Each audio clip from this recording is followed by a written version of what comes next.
Hi everyone, welcome back. Now let's talk a bit more specifically about pre-registration of study and analysis plans. The broad question being why. So firstly, what is pre-registration? So one definition that I quite like is a time-stamped read-only version of your research plan created before the study. The important thing here, or one of the important things, is that the document, the pre-registration, is time-stamped. The idea being that the plan, at least at that time, should be set in stone. It can change later, that's fine, but we do need a trackable record of whether the analysis plan has been followed or not. That might be coming from the perspective of, for example, null hypothesis significance testing, and the idea that if we run many more tests than we've actually planned, then we should adjust our alpha level accordingly. And without doing that, we are much more likely to find a false positive, which isn't ideal. Now, I like this definition. One thing that I think it comes quite nicely into is this Feynman quote. So the first principle of research, for example, is that you must not fool yourself, and you are the easiest person to fool. Now, where I think this is important is all too often we, as researchers, go back into our data, we see a trend, we see a pattern, we maybe reanalyze something, we maybe come up with some alternative explanation for the way that the data came out that may or may not have been expected before. And this is all part of science, it's great. But what can happen is that natural human biases can seep in. A kind of confirmation bias, of course we thought that was going to be the case, or convincing ourselves that we always planned something. Of course we always expected that the older people were not going to do as well on this measure. We maybe always expected that girls versus boys were going to be more or less predisposed to a certain condition, for example. And again, there's kind of good things about that. In some ways we need this exploratory work, but also it becomes extremely easy to fool ourselves into thinking that that was the initial plan all along. Now this can come into harking, into hypothesizing after the results are known, which is an interesting one. I've observed this result, therefore I predicted it, is an interesting statement to make, and one that we can remove from the equation with pre-registration. So what I like to add to this kind of what is pre-registration definition is this idea that pre-registration can also act as a method to reduce researcher degrees of freedom, so to constrain the decisions that we want to make before we actually make them, ultimately trying to help us or help prevent us from fooling ourselves, with the added benefit that there's transparency to the process. Again, a time-stamped read-only document that says when you've predicted something, when you've planned an analysis, makes it trackable if that analysis plan has or hasn't been followed, or if it's changed. And there can be many valid reasons for changing a pre-registration, a analysis plan, a sampling plan, many aspects of a study, but being transparent about it is the difference between tracking and doing our science robustly, rigorously, versus our readers, our consumers of that research, really having no idea what happened in that process. Did we actually collect twice as many people and we only analysed responders, or did we actually do what we're reporting? You'd be amazed at how often a secondary or tertiary outcome measure suddenly becomes the primary one when the pre-registration either doesn't exist or when it's particularly weak. And it's important that we're able to track that with some transparency. Now I've covered most of these. Pre-registration is handy because it reduces p-hacking, so whether that's outcome switching, I won't go into the garden of forking paths, One of the additional benefits is that it allows us to distinguish between confirmatory and exploratory research. Now, in many ways, this is in some kinds of research, this can be a bit of an arbitrary distinction. In a lot of experimental research, it's maybe easier to distinguish the two. So, for example, in my research, I might have a strong prediction that a score on a affective cognitive task will correlate positively with depression and anxiety, for example. It's not a particularly specific prediction. Again, it's a correlation above zero. It's not massively great, but it's still something. But maybe I'm interested in some other questions as well after that, and I want to correlate some other things. For example, maybe I want to see if there's a difference between conditions within the task. Now, if I haven't planned that up front, then I haven't really set the decision space such that our, particularly the null hypothesis significance testing framework is really robust to running many more tests. So that makes p-values usable as opposed to simply a rhetoric device to be able to say that we've done something. And it also prevents us from harking, from saying that we always predicted the results before. In psychology, at least, there was a study that found that the vast majority of hypotheses were confirmed, which surely can't be right, unless somehow psychologists are fortune tellers. Now, in theory, this also helps with publication bias. It depends a little bit on the type of pre-registration, as we'll go into shortly, but that is another important one, the ability to more easily, more robustly report null results is exceedingly important. Now, registered reports is maybe a lot of people's first introduction to pre-registration. Registered reports I would consider as a kind of strict pre-registration, and it's built into the publication system. So if you go to cos.io/RR, you can find out a lot about registered reports, including the journals that offer that publication format, and many more FAQs and information.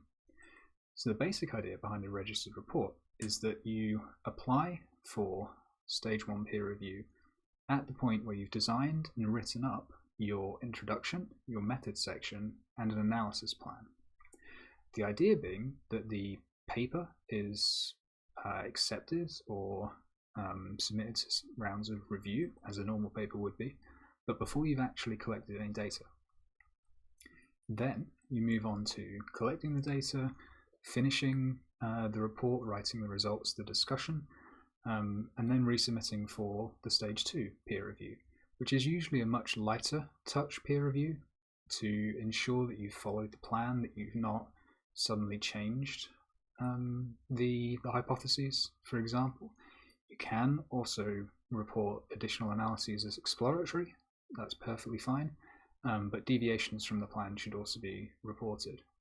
And the really useful thing about this is that the stage 2 peer review is not contingent on the direction of the results, on whether the hypothesis is supported or not.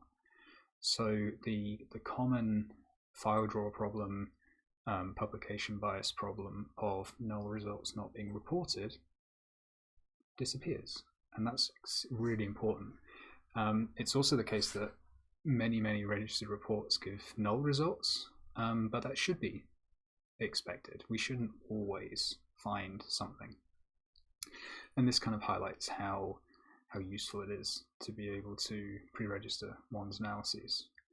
The benefit of being able to publish whenever your hypotheses are is that it doesn't matter whether your hypothesis is supported or not by your data as to whether your study can be published. That is very important. Now, outside of registered reports, pre-registrations themselves can be very varied.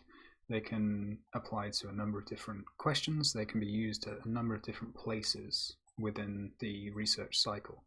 Because they're not tied into publication, one could write a pre-registration that's just as strict as a registered report that ties you to to the core analysis plan with some exceptions for some exploratory analysis,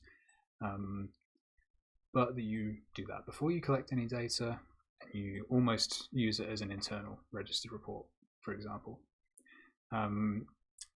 You kind of have this all the way down to the other end of the spectrum, where you might have a exceedingly weak pre-registration, and this is often what you can see in some, sadly, clinical trials or trials on things like as predicted. They may be so vague as to state a vague hypothesis, and that's about it. So the pre-registration quality and impact on the quality of the research itself is only as good as the pre-registration itself. I highly suggest following the link at the bottom of the page. That will give you a number of examples of different pre-registrations that have been completed, and we'll use one of those examples in the next video to run through how they went about the pre-registration and completing one of the pre-registration templates. And the pre-registration templates are slightly different to, again, writing up like an introduction method analysis plan, but they do ask a number of questions that I find very useful to ask before you've even thought about collecting any data. Pre-registrations can apply at many stages in the cycle of data. There are pre-registration templates for secondary data analysis, pre-registration templates for qualitative data analysis. I've run a pre-registered study in which I pre-registered the analysis after data collection had been started, but still before I'd had access to the data itself, mainly to constrain myself to the analysis plan, but also because I only found out about pre-registration after I'd started data collection. And again, that was really useful for the process because it meant that when the data were in, I knew exactly what I was going to do with them. Okay. Now, on Open Science Framework, there are a number of pre-registration forms that you can use, depending on the type of study that you're going to be running, as well as how detailed you need it to be. The one at the top, the OSF Prereg, is fairly comprehensive. I would suggest looking through this and seeing how well it applies to your research. There are also plenty of other ones here, depending on the field. But the standard one is useful to ask a number of questions that many researchers think that they know an answer to, but maybe haven't considered as deeply as they thought they had before collecting any data. There are also some other pre-registration forms, for example, for qualitative research, for secondary data collection. There's one here for fMRI research. There's a experience sampling method pre-registration template somewhere as well. Now again, the benefits of pre-registration are to reduce the researcher degrees of freedom to try and eliminate some of the biases that can creep in through natural kind of human biases. And it's useful to think of pre-registration as a potentially very flexible tool that you can apply to circumstances even if it hasn't been set up in the current templates. These aren't perfect, they're not all kind of one size fits all. If you have a particular need within communications research, it may be worth thinking of the specific rationale for pre-registration and adapting the sorts of questions that you feel need answered accordingly. So two related questions are when and what. So when to pre-register and what can I pre-register? I would say the when is ideally as early as possible. The sooner you can constrain those researcher degrees of freedom, the better. And what can be pre-registered is really down to your own creativity and ability to apply some kind of principles of rigor and robustness and reducing those researcher degrees of freedom at any stage in the research cycle. Now in the next video, we will run through a pre-registration form that's already been completed, just to give you an idea about how you might go about completing one yourself to answer, or to begin to answer, the question of how can I pre-register my research.